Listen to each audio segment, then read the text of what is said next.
Welcome back to Horrifically Well Read, Bled, and Said. We are very excited to have one of our favorite writers today, the very prolific and amazing Delilah S. Dawson. Thank you for being here. Thanks so much for having me. Gosh, So, I'm fangirling, and Adam's definitely fangirling too. absolutely. So, it's so funny because I got to tell my students because that Scholastic catalog went home this week. And I really brightly circled both your book and Blood in the Water by Tiffany Jackson, but especially I'm like, if you guys want to read a really good book, Ride or Die was in there. And I was just so excited. And I said, guys, guess who I'm talking to tonight? So my fifth grade class is waiting to hear about our conversation. You're going to tell them I was a monster. Yeah. Say, Very scary. well, that will make them want to read the books, though, No, seeing it when y'all posted the Scholastic Book Fair, that's like it's such a dream. Like I was such a Scholastic kid, and like seeing that writing is a very solitary thing you do at home. Then you see something like that and you're like, oh my gosh, this is real. And it's funny because I read it something, I don't know, 4 or 5 months ago. I can't remember. It was last school year when I read it and loved it so much. And I even told my kids then, because Camp Scare and mine are in my classroom and kids love them. And I was like, just wait. She's got one coming out that your mind's gonna be blown. So I even went over to a few of my former sixth grade students that I knew had written some horror stories for me and stuff. And I showed them and I was like, tell your parents to buy you this book. I love It was you're hustling. I'm doing my best for you. Yay, spreading the word. Instead of slinging drugs, you're slinging books. You know? It's Get into this. You'd be a junkie for Delilah. It's an honest living. It's much cheaper too. Exactly, So, and we're going to talk about all this stuff because you have a lot of different areas where you play in, which is exciting and makes it even more exciting to talk about it. But generally speaking, where did your love for horror, if you have one, I'm assuming you do since you write it, has that always been there, or is that something that's newer? What's your history with horror? Be real awkward if I said no, wouldn't it? And then be done. No, I was a weird kid who didn't really understand other kids, and I found a lot of solace in books. But that was in the 80s, and we didn't have there wasn't a middle grade or a YA section. It was kind of like what books you could. And then when I was 10, I found Stephen King, and after that I couldn't turn back. Pet Sematary was my first one, and then I found it, and then just kind of worked my way through everything. Wow. Pet Sematary is your first one. I mean, it was my first Stephen King when I was 10. My mom was reading it. That's just a little bit of light reading for your first Stephen King. Yeah, I was an advanced reader, and I was a fast reader, and yeah, I mean, it's like nothing else. I mean, I imagine that's kind of like, Yeah, how do you... I read Laura Ingalls Wilder when I was a kid, and they were like, we had a quarter of a teaspoon of sugar per cake. And it's like, imagine if you gave that kid, Sour Patch Kids. Like, you just can't go back to Moss Cake after Sour Patch Kids.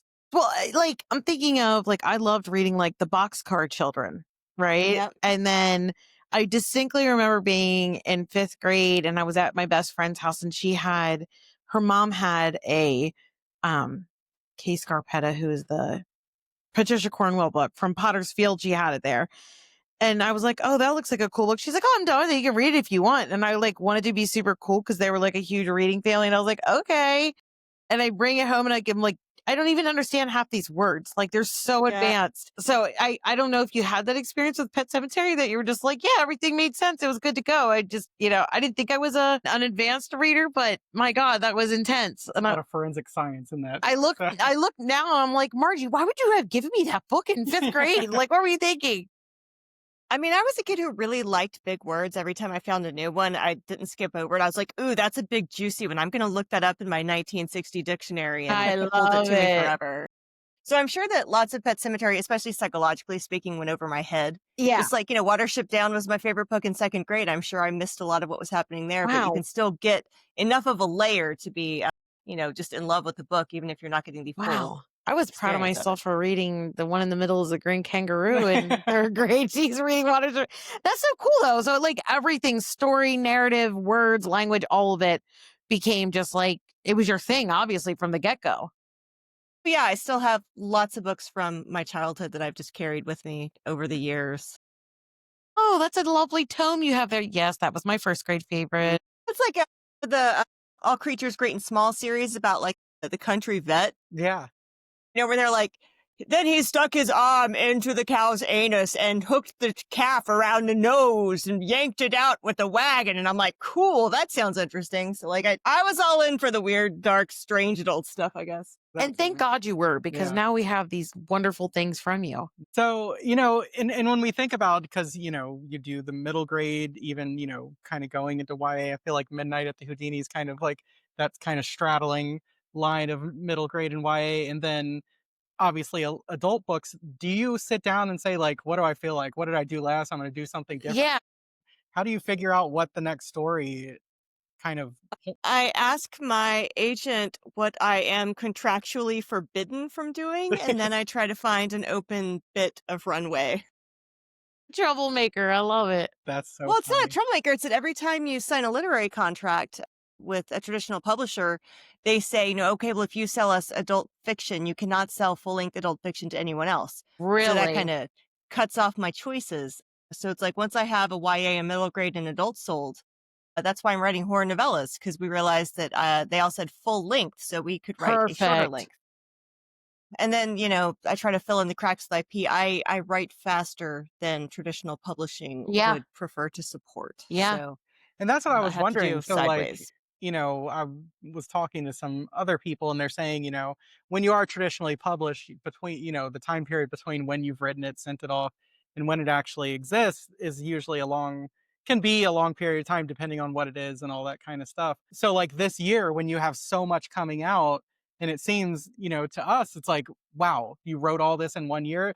Is that really not the case? Or is it just, that is how it went? Write 4 or 5 books a year, but takes maybe an IP book would be the fastest. An IP book can come out within a year, but Mhm. most traditional publishing books are 1 to 3 years, with more like a year and a half, 2 years once the book is written average. Mhm. So it's and of course, between those times, we edit and copy edit and go over lots and lots of things.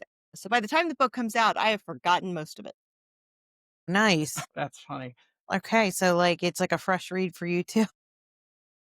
It is. I remember, scenes and like the heartstrings of the book, but if you said name every character and write or die right now, I'd be like, Yeah. Yeah. That's awesome. That's a really cool perspective, because it sounds like you, and don't let me put words in your mouth, but it sounds like you almost like immerse yourself as you're doing it, and it's your world building and doing all that, but then kind of have to like pull out all the way so that you can go into your next world building. So it's like you forget some of it, or like have to, Oh yeah, absolutely. like offload.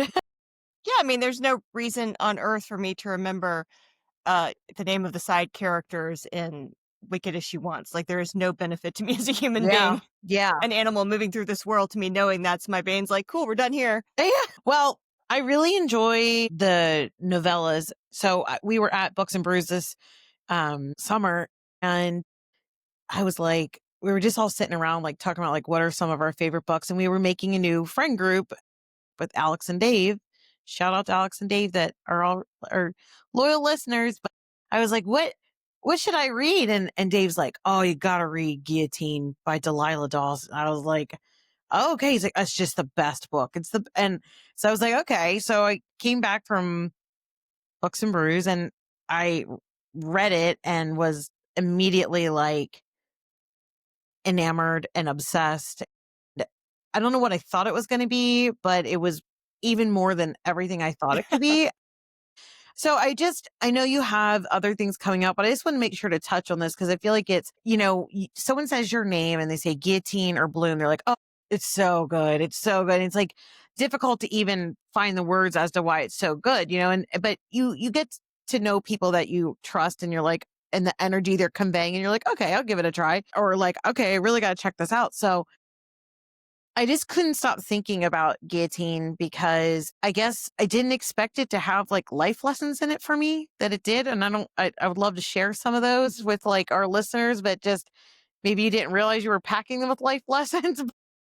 Main life lessons are listen to your gut and watch out for red flags. Yeah. I Because think, all the people in my stories have to convince themselves like, nah, this will be fine. yeah.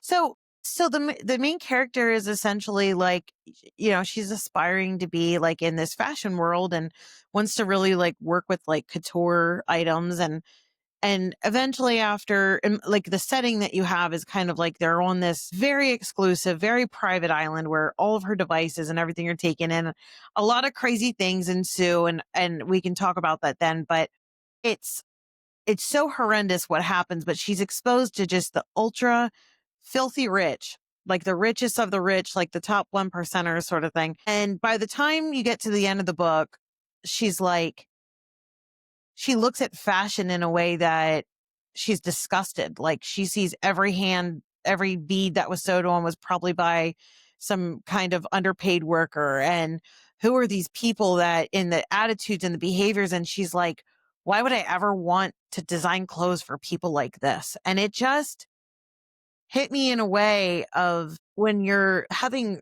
recently left the corporate world, who knows if I'm going back or not. But sometimes you're just like, doing certain things because you feel like you're supposed to do it. And it was just kind of like seeing like how she changed and was like, I don't want to do this anymore.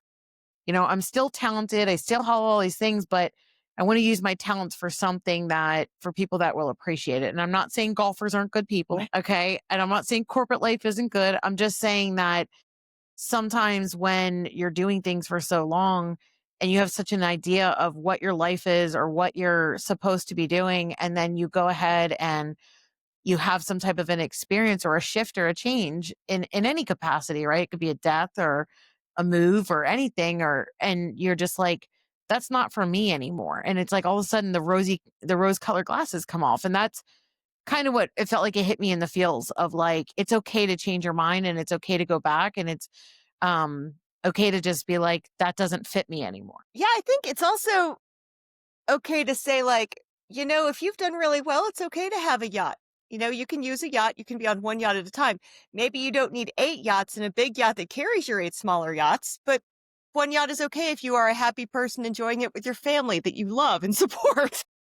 It wasn't about It's them. the excess is what Yeah. that's what inspired it. Was a BuzzFeed article about, this working for the mega rich, and this girl was saying, Well, I worked for this family that had a yacht that carried all their yachts, and their neighbor got a yacht that carried the yachts that carried the smaller my yachts. And I was God. like, anyone who has more than one yacht Yeah. needs to go to this island. I think it was for me, it wasn't like, it was like, look, anybody who's worked hard and they have money like that, that's fine. But it was the way that they treated, like, just like they didn't even say thank you, to anything. Like it was below them. And I don't want to get into like, I don't want to give away the surprise or whatever, but I mean, it's like everyone that works for them just is considered to be like this worker and they don't deserve anything, and it just that, I don't know. I think appreciation and gratitude means a lot, right? If you have a lot, you should be willing to give back a lot, and that's fine. Enjoy your yacht, but at least be somewhat grateful. And it just comes across as like, yeah, most likely they're not going to be. There's another horror book called Tiny Threads by Lillian Rivera that Okay. has some similar tones. It's about a fashion designer who moves to Oh, work with a very famous fashion designer in LA and kind of sees how the sausage is made, to say in a specific way. But yeah, if you are intrigued by the thoughts of, I am.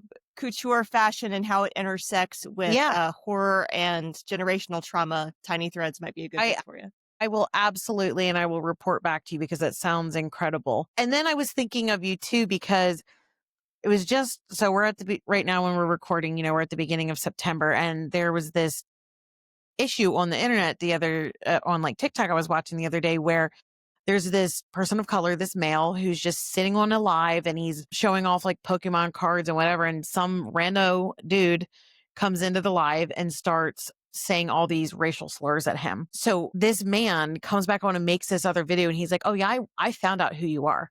I found out where you live. I found out what you do for your job. You're a military person. He's like, I know that your daughter's birthday is next week. And I know this and I know this. And I know they have a zero tolerance policy. And it's like zooming in on his face. And he's like, there's no amount of money. There's nothing you could pay me. There's nothing you could say to me that would change my mind and not turn it. And I was like, this is like straight out of Guillotine where it's like, I don't want money. That's not what I'm here for. It's like the disrespect and what you've done. It's like, you're going to take this. And it was so awesome. It was like, he's like, and when all this happens to you, when you lose your job, he's like, you're going to remember my name. And it was like, oh, good job. And he's like, you probably think because I'm just this person of color showing Pokemon cards that I wouldn't do something like this. And it was just, I love that theme in your book where it was just like, no, you can't pay me off. With the things and the humiliation and the shame that has happened as these servants, it doesn't matter. $1 million, $1 billion doesn't matter to me. And I just was like, to see that book theme happen in real life, I was like, oh, hell yeah, I loved it. It was very cathartic. Like, every kill was amazing. I just want you to know that. Yeah, I think that there's very much, and especially right now, more than maybe other times in history, that we are very excited, and it is a very cathartic thing to see bad people in power getting what they deserve, right? You mean like the Luigi Mangione that everyone's like, well, I wasn't gonna go there, but yes. look, that's my role in this podcast is to go the places that you either don't want me My to. eyes go very wide. Yeah. But I love it. And then, you have Bloom too, which is such a, favorite. And then like Ride or Die. So, and House of Idols coming out. Yeah. So, Well, that's funny because what you said there was kind of when you said if you have this money and all these things, like it's not about okay, you can have a yacht, but it's the excess, right? And it's funny because like I feel almost like with House of Idol, you ruined the other side now, where it's like sorry. they have the money, and it's like at least initially it seems like these very wealthy people are doing exactly what you would want them to do, right? Which is give back, give these artists a place to just be able to create without worrying. And then you're like, no, this is bad too. Yeah. She's like, I'm not going to let this reader get set. There is no comfort zone here. So I absolutely love like any kind of theme of someone going to a place that seems like this utopia and Yes. slowly realizing Oh, yeah. what's going on here. And like I love the way that you sort of brought in hero worship with the fact that it's this band, all of these different things. Was you said that was an article that kind of brought Guillotine to life. What was the seed for House of Idol? Oddly enough, it was another BuzzFeed article. It was just one that had a picture of Jared Leto in white robes and sunglasses walking God. barefoot down a beach, leading a group of white people dressed all in white clothes. And I was like, how did Jordan Catalano win all these Oscars and Grammys and become a billionaire cult leader? And then I was like, I'm going to answer that question.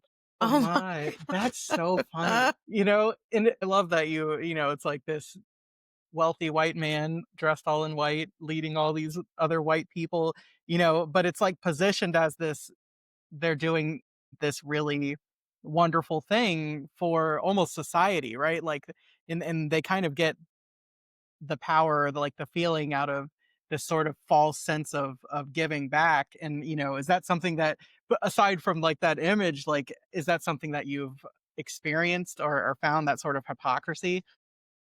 Well, I think that we're in a place where artists are it goes beyond not being appreciated or valued to the point where, they're saying that robots and machines can do our jobs by Right. regurgitating our own work back.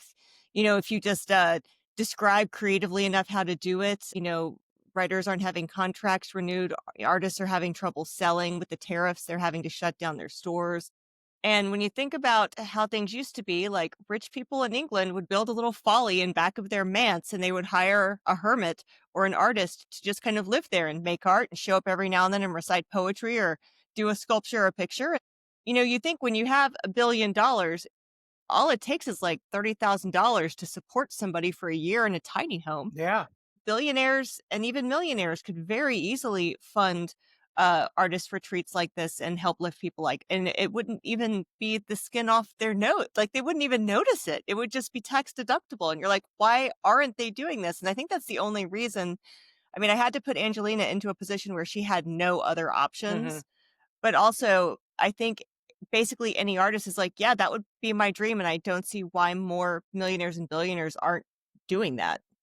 Yeah, because really it would just be like when you think about it, it would just make them look so good, and like they're bringing all of this, art and great things in the world. I mean, it's essentially a Thomas Edison situation where, well, doesn't he that, didn't actually do a lot of the things that he gets credit for, but he built the area and the, things, and there's bad things about that, but like it seems like it would be a win-win for these people, right? Well, yeah, I mean, it's outlined in the book that they don't take rights to anything you do. They're Mhm. basically just trying to lift you up. And so, on Right. one level, for most of the people at this retreat, for 85 to 90% of people, this is a godsend that's going to change their life. There's Right. just a couple people that are going to have a real bad time, which, it gets very midsummery in that case where, almost anything that seems, look at this utopia where we can all live and be happy. There's going to be you got to have a blood sacrifice in Joe versus Volcano, that thing. Right. Blood sacrifice.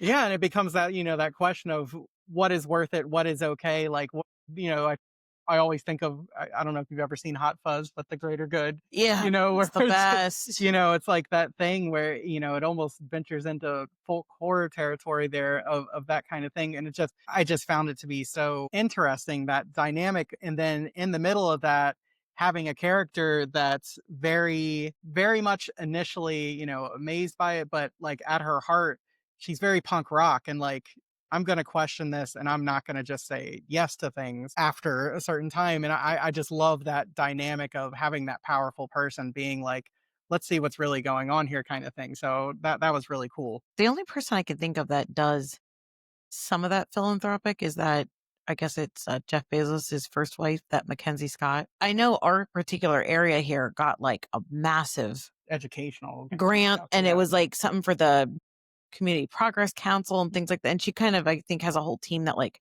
researches and like drops things on, but It's like but spite. it is for tax write off and things Yeah. like yeah. It feels like spite philanthropy Sure. very much behind Whatever, I'll take it. when it's aimed at Bezos, at least. Well, if it helps to help the community. Yes.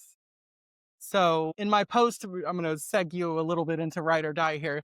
In my post talking about how much I love this book, and it's no secret how much I love this book, that both One Day at Horrorland and The Beast both by R.L. Stine, incredibly formative books to me. Like those were books that were like, this is why I read, this is why I would want to write. All that. Were you fans of those too, or what made you want to do the amusement park setting besides it just being awesome? I don't know how I managed to do so, but I didn't actually get into R.L. Stine or Goosebumps or Dean Koontz Mm-hmm. as a kid. I missed Flowers of the Attic completely. No. I guess I just jumped from Ghost Cat directly into Stephen King, and then Okay. my other big favorite that I should not have been reading at that age was Jean Owl's Earth's Children, that starts with Clan of the Cave Bear, where Oh, Clan of the yeah. Cave Bear is a very literary Mhm. work with amazing anthropological and sociological and biographical thoughts. And Yeah. then the second book is just like straight up Mary Sue Neanderthal horse porn. Well- so those were like my two That's my so two funny. things. I just always remember my parents had Clan of the Cave Bear, and that cover and the art on it, I always wanted to read it, and then I would read like a page or two, and I was like, I don't get it.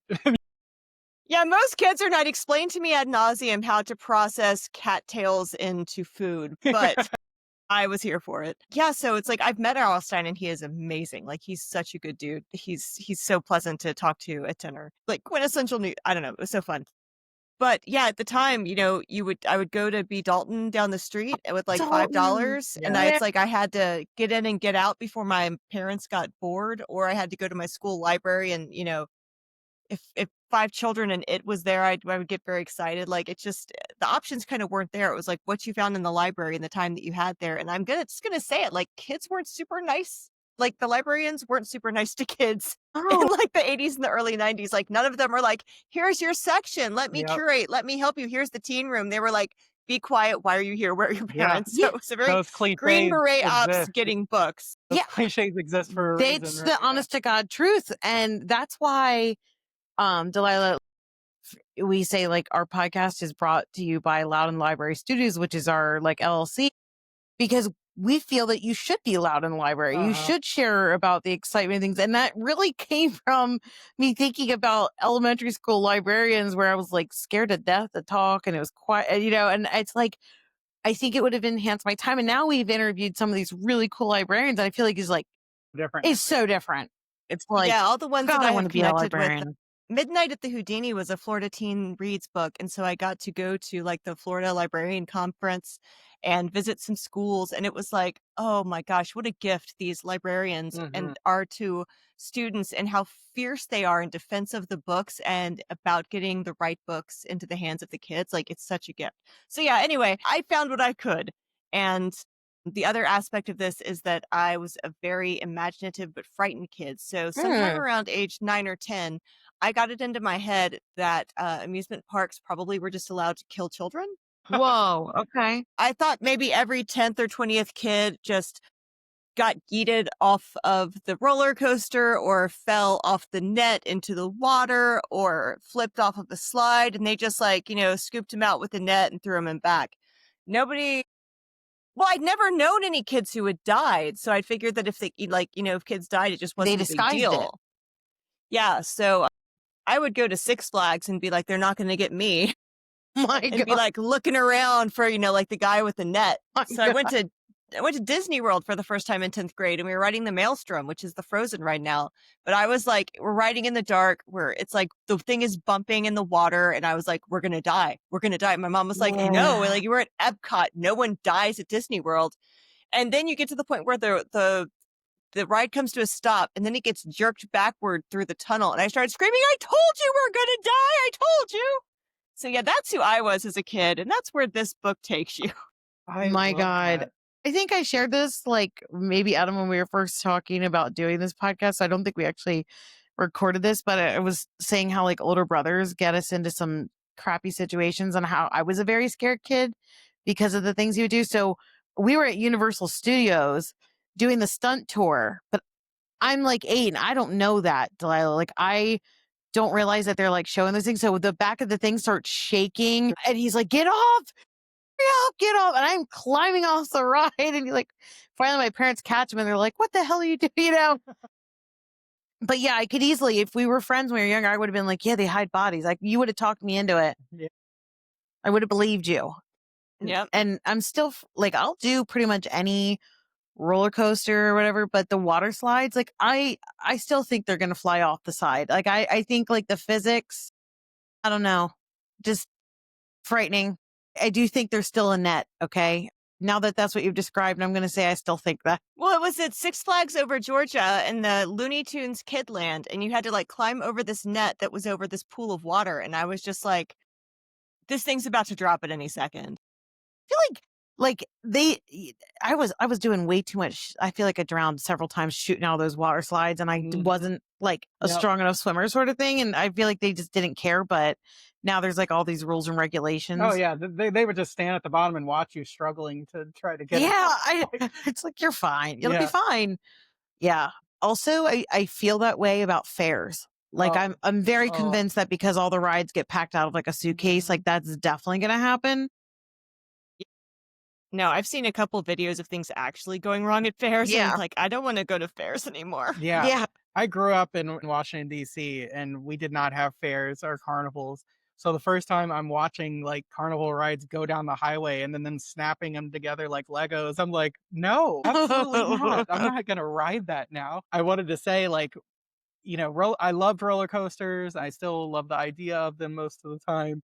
One thing that's always scared me is the big swings. And I must say, after reading Ride or Die, they scare me even more. So good job for that Yay! because that sequence, I was like, you know, for I love middle grade. I read a lot of middle grade horror, and I've always said I think middle grade horror makes the scariest books because they can't gross you out, as much and, all those kinds of things. And like that was just tapped into such a primal fear of, those swings not working the way that they should that really got me like during that sequence. And I almost had to put it down to say, like, it's not real, it's not happening. That's wouldn't happen if you're on it. So that was awesome.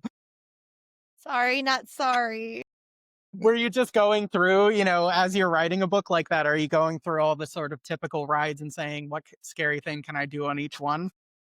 Oh, yeah, I mean, I was thinking about the Six Flags, as I recall, from Yeah, my childhood and all the things about it that kinda terrified me. I love that. Mm. Did you? And I did actually draw the map for that book. It's my first map that I drew for my own Oh, I book. love Oh, a map. so the only time I can really think about that my brain would go kind of where yours is going is I don't get scared at like the Halloween places, like where they're just like, "Oh, come to the, walk the cornfield or, have the chainsaw guy chase after you and stuff." But it does bother me when I think, what if some sicko decided that he or she was going to join this? And I think it's fake, but it's not really fake. And they actually really do get away to like try to like kill me and then that gets into my head. And then I am scared. No, I have a really hard time going to, movies for this reason. She has a hard You time going to know, where? Movies. Movies. like movie Oh, theaters. because of I that have original shooting. Yeah, because of the thought that anybody behind me could do anything that they wanted to, and I would have no way to know. And then at the same time, anybody could walk into any of the other doors and do pretty much anything they wanted to Yeah. do. Yeah, And I'm just trapped there. Yeah, I feel like after that act of terrorism happened, there's never a time I don't go to the movies and not think about it. yeah. I would say the one thing that's good for me anyway, because I have the same thing of I need to know my exits. I need to know like that's anywhere that I go. That's just having terrible anxiety or whatever, that's the life you lead. But like I think in movie theaters, once they started doing at least where we're at, the sort of much more stadium tiered seating, like helped me because I always pick the very back row. well, not just that, but like no one's on the same level. So it's like you can't reach out and touch the person in front of you like you could, in theaters growing up and stuff like that. And I think that always really freaked me out that there was people with such close access to you that you don't see and sometimes even know that they're there. I've heard of people being upset that your head touches the back where someone else's head is at, and they bring like Lysol wipes to like wipe down the head. Well, as a teacher, I'm exposed to how many germs every day. I got to get over that.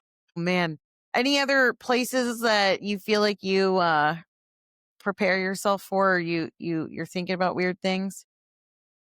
I mean, at literally every place I go, I'm I'm like, I having feel weird like thoughts. I you're mean, my brain is wired for catastrophe and to think love about it. literally everything bad that could happen, which is good that I started writing books because I used to just kind of lay awake at night contemplating all the horrible things that could happen. And now I kind of use that engine to My torture God. people who don't exist. It's a much better use of my time. We got this And annotated torture your yeah, readers. we got this annotated copy of So Thirsty from Rachel Harrison, and she's like, I'm just always thinking about death. I'm always thinking about malls and death. And it's like plays in it. So I'm like, to hear you say that, it's like, okay, so it's just that morbid, or it just follows you because you sound like you're just a very curious person, and wondering how, if you read this article on BuzzFeed about the yachts and you see this, like, do you ever have any time like trouble culling through your ideas of what actually is going to like turn into a book, or like do you have this like zing moment of like, oh yeah, that's it? I mean, there's a difference between the zing moment of there's a book in that idea and then like, oh, that will be a scene in a book one day. So when I'm Okay. actually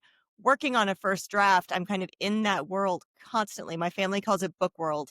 And that's the period of time where like, if you say to me, hey, can I have dinner in 10 minutes? You know that if you don't come tell me that you need dinner in 10 minutes, I will forget and you will starve to death. Okay. So yeah, each book that I'm working on, I don't necessarily know everything that's going to happen, but I have scenes in my head. So like when I was writing that book, it's almost like I had a little list at the end of the document that would be like, Highland Swings, Reptile House, each of the scenes that you saw, and I'm sure there were some that didn't make it because I love carousels. Like I have a carousel horse in my house, and I also love to really scare people with carousels. So I Yeah. know there was like a carousel scene that I was like, I'd rather use this for something else.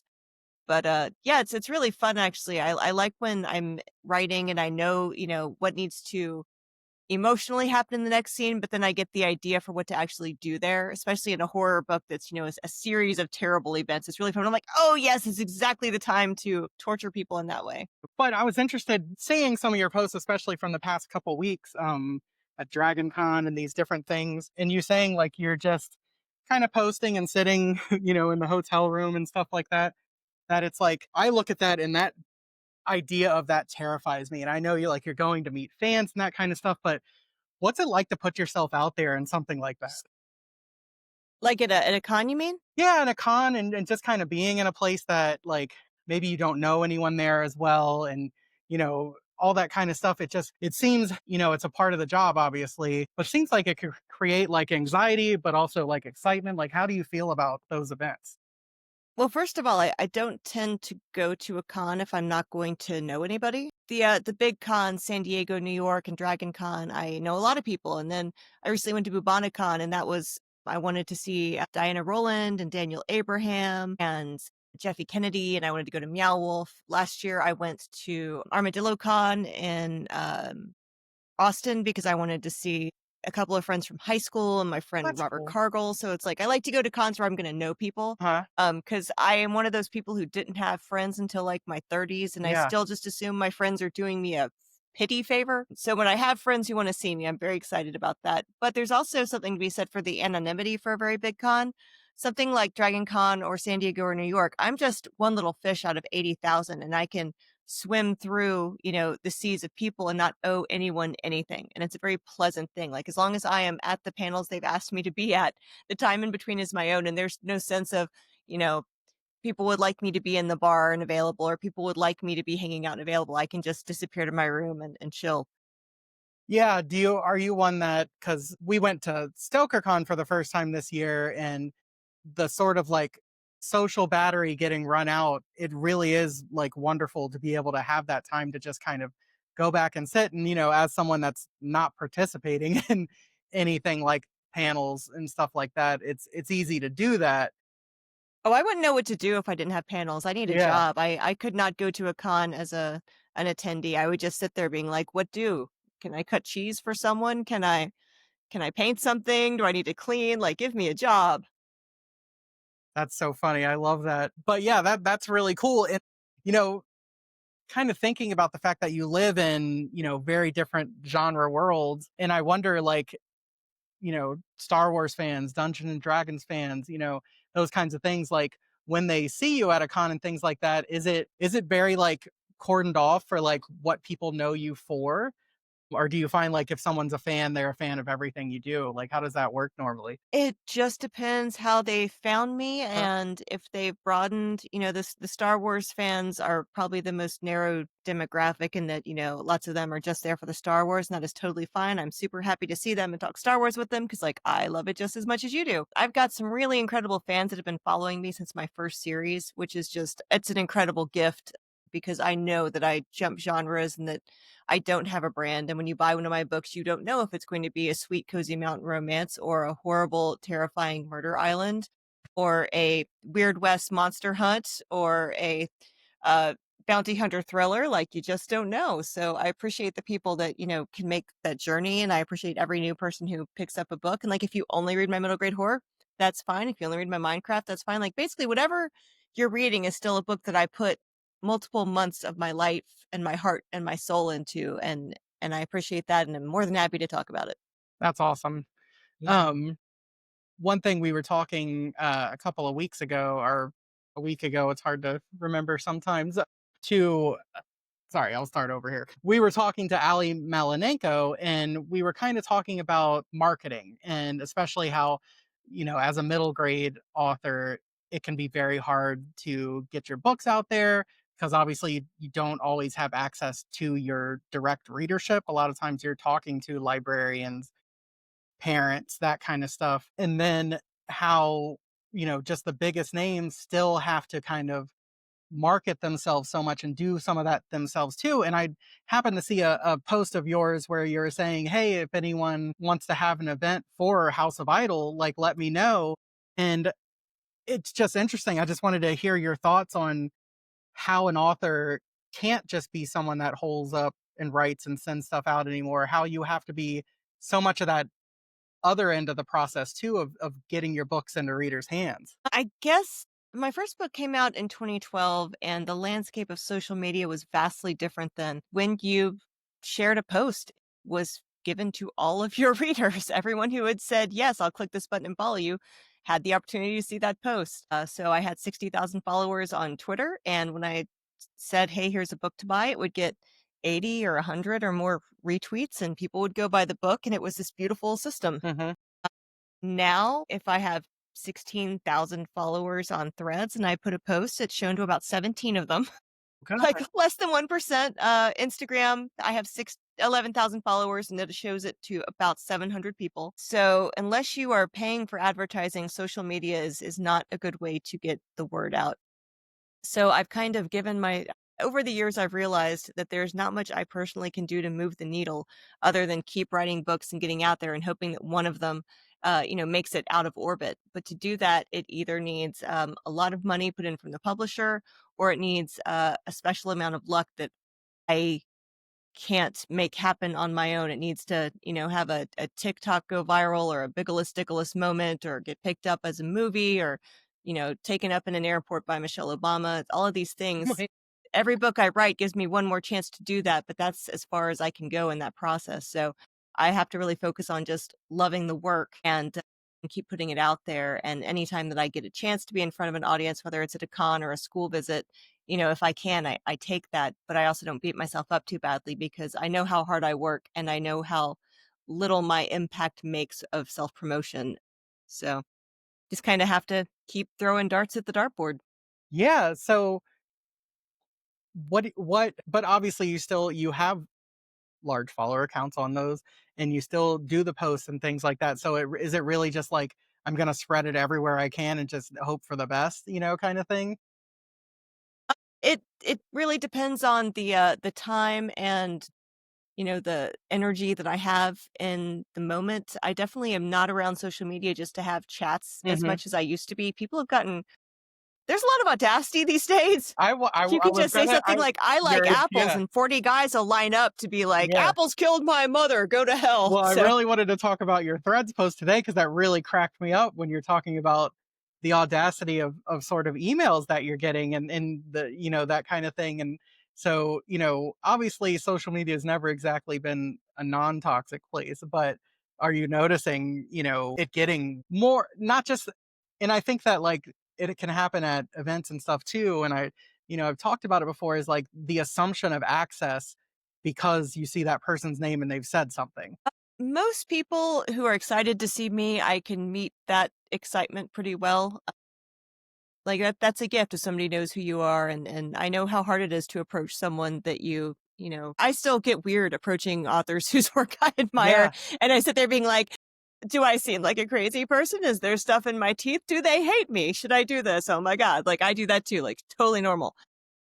But I guess that thread or Skeet in particular, I took my email off the internet because I just got a lot of spam and a lot of people would like to have a relationship that I cannot manage. I'm kind of terrified of emails. They kind of imply that we could just go on talking forever, which is not a way that I work well. So I ask people, I tell people I am available on social media. If you talk to me, if you ask an ungoogleable question, I'll in general answer it, as well as I can. Enthusiasm, but that's how I make myself available. The audacity I'm seeing is in the way that emails are being stolen, shared, and then automated. Mm. People who I did not give my email to and who I can't fathom where they got it from are sending me clearly AI generated emails or, basically it's like the new, Nigerian prince scammer Mhm. where they send it out to 1 million people just to find one person dumb enough to answer back. These emails are awful. They shove them into ChatGPT, which I'm a huge enemy of, and it comes out in this kind of like naggingly playful, personal, insulting, but helpful way where they're like, "Delilah, did you just make me cry? That was so wrong of you. That book reached into my heart and pulped it out. But you know what's really insulting is how few people have read it. Oh my gosh, only 8 reviews on Amazon? You must cry yourself to sleep. Let's change that." And it's like, buddy, everything you just said is dumb and I hate you. I wouldn't give you a single dollar, even if you'd written this yourself. So yeah, that's the audacity. And also, and I think somebody on LinkedIn is maybe urging people to demand a follow up and keep Mhm. hitting them and don't let them get away. So I keep getting double and triple emails that I don't think a human being wrote that are like, "I noticed you have not responded to my query." And it's like, yeah, because it ain't real. Or even if it is, it's like because I didn't want to respond. Yeah, I don't talk to people that are rude to me Yeah. in general. Oh man. No, that is definitely interesting. And I love like the image that you have of like, the bro podcaster saying, "Don't take no for an answer. Just keep going." I was gonna say, I feel like No, they, definitely take no for an answer. yeah. No, they have like I remember early on when I got into like selling, one of the things was like call and like tell them where like their baby's ugly. So it would Mm, be like, oh, you have so few reviews. And like you point that out and it's like, but we can help you with that. And it's like you run the risk of offending them, but it's like, but it might work too. yeah, And it, just a horrible way to go about it's a hell of a business. tactic. Especially, I don't know, it's one thing to maybe talk about like a business when you're maybe doing plumbing or something like that, but something so deeply personal, Yeah, that's mm, very I different. think like they don't quite they're not understanding what it is that they're doing, right? Quite a difference. Because art is subjective. I mean, even when Mhm. you're on Goodreads, you can be like, this was the best book I've ever read. And you find someone who's like, I didn't get it. I DNF'd Yeah. it. It's a 1. I'm like, okay. Well, this is a lot more impersonal than that. I don't believe any of these people have read Yeah, my or books. actually exist. So what are you reading right now? Oh my gosh, I am reading a book to blurb. Let's see. Shoot, it's downstairs. May the Dead Keep You by Jill Bagachinsky. Mm, It's got a gorgeous cover with a pileated woodpecker on it that I'm really liking. I just finished the next Drist book by R.A. Salvatore, The Finest Edge of Twilight, which is yeah. about Drist's daughter Breezy. And I just bought Nat Cassidy's When the Wolf Comes Home Nice. and C.B. Lee's Coffee Shop in an Alternate Universe. Yeah. So that's kind of all the things on my. Oh, and I'm listening to the audiobook of Horror Store by Grady Hendrix. Nice. So I it's like I have a I have a paperback book that I read when I'm eating lunch or taking a bath or whatever, and then I have an audiobook I listen to on my walks. Yep. And then I have an ebook that I read on the plane. So Yep. I'm always got things going. That's I me. love I'm that. always rotating. I always have like 4 or 5 books going at one time. I have my bedside book, my Kindle book, audiobook. Yeah. My downstairs book. I do love that Horror Store audiobook, especially the way that they've done the sort of advertisements with Bronson Pinchot in between like the Yeah, I was chapters. wondering how that was going to work, but it Yeah. really does. Yeah, very That's the cool. one that looks like the IKEA. That's the Because our pseudo 12-year-old IKEA. takes that one Yes. to school. Yeah. I'm like, it is like, okay. She looked at the covers of Grady Hendrix's books and decided she's a Grady Hendrix fan, which I love. So she Yeah, just get was it. like, But she doesn't read them. She just takes them to it and just from. looks cool to have. That's always the first start, right? It is true. To be seen with the book, and then eventually you'll open it up. Yeah, well, that's how I felt with Delilah's book. I was like, oh, look at this beautiful cover. Well, art. yeah, you definitely have some great cover art for your books. How much do you like have input on that? It depends on the book and the publisher and our relationship. I would say I've had the most input on the Titan novellas. Okay. I had an idea for the cover of Bloom, and I'm a visual artist, so I created a collage Wow. and I put it on my Instagram and said, "Hey, if I could do my own cover, this is what I would do." And then I tagged my editor in it, and she liked it and said, "Well, send me the art." And their Wow. artist Julia Lloyd took my piece and made it 100 times better, but it was kind of based on the skeleton of the piece I did. And then House of Idle, I was invited to a French Star Wars convention, and I started the journey in London, and so I got to go to Titan and meet my publishing team there and Julia, and we talked about the cover for House of Idle. She also designed the interiors with the liner notes. That was pretty cool. That's awesome. Yeah. And then for something like Ride or Die, they choose an artist and ask me if that artist is okay, and I say, of course, you can do whatever you want. And then they send me, 6 sketches and say, what do you like? And I tell them, and then we kind of Narrow work it down from there.